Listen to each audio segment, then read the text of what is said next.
Gaffer, first home game of the season at the weekend. You must be really looking forward to being back on home soil. Yeah, I'm looking forward to it. It should be an exciting game. We've got a big crowd coming in. We think we're going up against another tough opponent who'll have aspirations again this year to try and get a promotion. So it'll be a hard game, and we want to make sure that we do enough in this one to come out of it with the results and the points that we want. We felt that we did a lot of things well last week against another tough opponent, but just didn't quite get the outcome that we wanted. We spoke after Stockport about the negatives and also the positives to come out of that performance. How do you feel training's been this week about addressing some of those things you mentioned? Training's been fine. We were in on Monday and we done a debrief with the players again, highlighting exactly that. We did a lot of good things.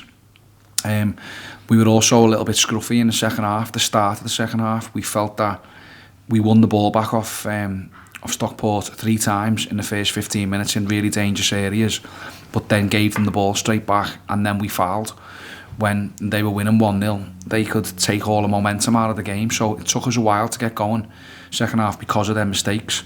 So that's where you got to use your brain and be a little bit more streetwise, and first of all show a bit of quality, don't give them the ball back, but then not foul, because it just took everything out of the momentum that we wanted to build. In terms of those positives, I know you've been a big advocate of telling the players to some mistakes will happen and you just keep going, and I think there's some of that you can take into this weekend and keep on building on those positives as well. Yeah, I know we had 15 shots or whatever it was, and a couple of real big chances hit the woodwork a couple of times, and if we wasn't creating chances I'd be more worried and I'd be more concerned, but I think it's important that we stick to the plan and we keep trying to get players into dangerous areas, we keep being positive and committing bodies forward when we can, and then make the most of the big moments when we get them. And then on the other side of it is just be tight from all situations, set pieces. You know, we took a quick goal kick with 2 minutes to go and kicked it in the wrong area of the pitch for their first goal, which was an error as well. So limit the errors and try and capitalise on the moments that we get. Plymouth up next, obviously a club you'll know very well, but also a new team to the division, and one that will have similar aspirations to us, I'd imagine. Yeah, I think so. I think they're a team obviously who've come down out of the Championship. They've recruited a lot of players, so they've got a new manager, a new system, a new style of play to the previous one. And yet they'll be trying to get out of this division like a lot of the teams will be. There will be also a lot of people that will think that they've got a real good chance of that. So we know we're going into a tough game. I know we're going into up against some players as well. I know a few of the players that are still there that are talented. So we need to make sure that we're ready, we're prepared, and we know what their strengths are, and we also focus on where we think we can hurt them. A chance for a lot of our supporters to see us up close for the first time at the weekend. How important is it for us to make our home a big fortress for ourselves this season?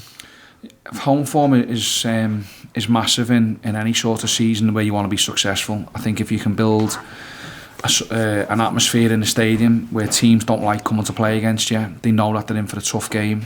I think if the fans see the players putting in 100% and stick with the team through difficult moments in games, and really support us and get us over the line and get us through tough moments like they did at times last year, then it gives us a better chance to win. And if we can win the majority of our home games, then we've got a chance to get promoted, which is what we want. Like I say, I think if the fans and the players feed off each other, it goes both ways. We can create an atmosphere that is really hard to come and play against. That's it, and we don't want to be an easy team to come and play against at our home stadium. We have to make sure that we're organised, we're aggressive, we try and take the game to teams as much as we can because the impetus is on us. And as I say, just find a way to win games. That's the most important thing. Performing well is good, but we need to get the points on the board when it counts. And just finally, in terms of availability, are we any closer to seeing any of the lads that haven't been in action so far? In who? Who do you mean? Sorry, just like to Sam Darby, any lads that haven't played? No, Sam Darby won't be involved this weekend. No, he's doing well in his rehab. He's been out running with the physios. He's nearly up to full speed. The plan for him will be to join in some part of the training next week, and then to build them up physically with some games, some behind closed doors games, B team games, whatever it takes to get him back into the squad. The other lads are, again, the longer term injuries. Will Forrester, not too far away. Richard Taylor isn't too far away. And then Kyle Dempsey and Victor Adebayo, they're progressing really well. Kyle Dempsey's going to see the specialist that done his knee operation next week, I think. So yeah, from that point of view, it's improving. But yeah, we go with the same squad this weekend as what we had last weekend.